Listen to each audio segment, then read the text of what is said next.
itu adalah sholat qabla subuh, qabliyah. Pokoknya apa saja sebelum subuh. Sampai Rasulullah mengatakan kepada siapa? Abdullah bin Umi Maktum. Abdullah bin Umi Maktum ngomong, kalau dulu kan belum ada speaker, Pak. Kalau dulu kan belum ada apa? Bilal bin Rabah kan kalau Allahu Akbar, Allahu Akbar. Ya Rasul, saya ini kan buta, saya kan nggak bisa mendengar. Terus saya harus datang juga. Kamu mendengar adzan enggak? Kalau Bilal adzan sih nggak dengar. Datang, walaupun ngesot, walaupun bagaimanapun, walaupun merangkak, datang untuk sholat subuh berjamaah. Yang buta, iya yang buta. Kalau yang buta saja harus datang, apalagi yang sehat. Ya Allah, kenapa? Sampai Rasulullah bilang melalui Sayyidina Abu Bakar, barang siapa dia tidak mau sholat berjamaah, bakar rumahnya. Ambil bensin, bawa kompan, bawa kayu bakar, bakar rumahnya. Bukan Rasulullah ekstrim. Ini saking sayangnya Rasulullah, jangan ditinggalin sholat subuh berjamaah. 2 rakaat sebelum subuh, emas memenuhi langit dan bumi, tidak ada apa-apanya dibanding panjenengan yang dapat 2 rakaat sebelum subuh. Apalagi sholat subuhnya berjamaah. Ini disebut sholat wusta. Wa qumu lillahi qanitin, dan berdirilah karena Allah, qanitin,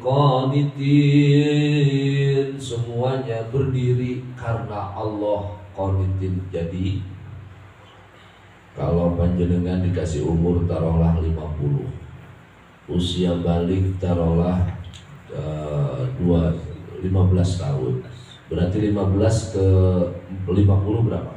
35.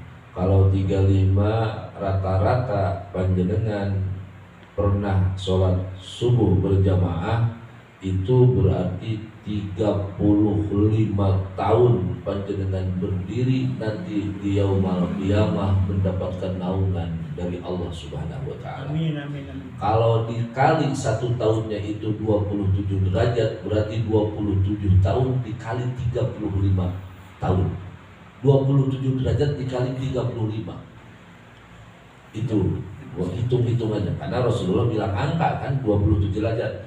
Man sholla jamaah tufadilu minas sholatil fadli bisab'in asyrina darajat. Barang siapa dia sholat berjamaah, maka mendapatkan pahala 27 tahun.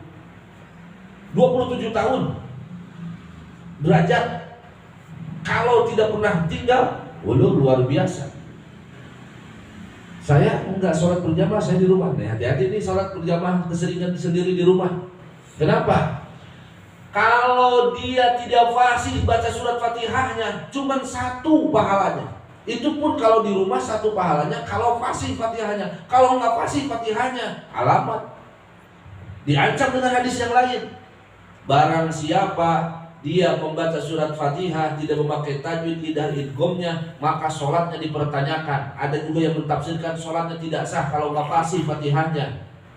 La sholata liman lam yaqra bi Fatihatil kitab. Tidak sah sholatnya, tidak sah, tidak sempurna sholatnya kalau bacaan Fatihahnya tidak fasih. Ustaz, saya belum fasih, tapi masih belajar di Jannatul Firdaus. Kenapa nunnya agak ditekan karena gunanya 2 harokat, Jannatul Firdaus.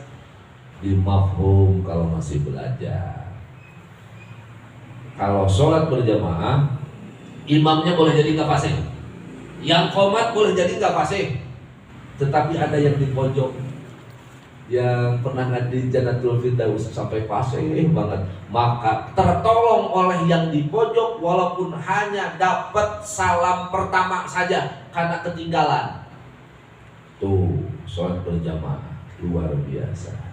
Makanya mudah-mudahan kita diberikan kemampuan oleh Allah Subhanahu wa taala untuk senantiasa sholat berjamaah. Dalam hadis yang lain, Rasulullah sedang mengadakan perang. Perang ancamannya adalah nyawa, tapi Rasulullah sholat berjamaah. Dalilnya, wa idza kunta fihim fa aqamta lahumus sholata faltaqum ta'ifah. Ketika Rasulullah sedang perang, maka Rasulullah mengadakan sholat berjamaah, namanya sholat khauf. Ketika berdiri, yang depan, yang belakang ruku. Ketika yang belakang berdiri, yang depan ruku, yang satu liatin takut ada musuh, namanya sholat Izin kemana?